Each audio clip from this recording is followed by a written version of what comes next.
سلام.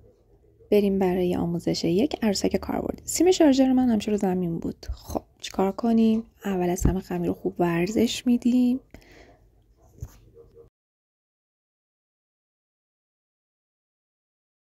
دوستان ممنون میشم که همراه هم باشین. حمایت شما نشونه مهربونی شما.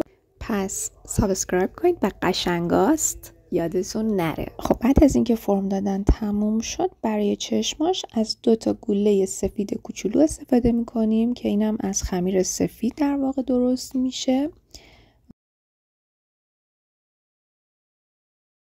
برای دستای عروسکمون یک خمیر رو به صورت استوانه در میاریم و اگه دقت کنید با کاتر به صورت کج میبرم که بذاریم در واقع جای دستشون. این دست براش بزرگ بود، من این مقدار کوچیک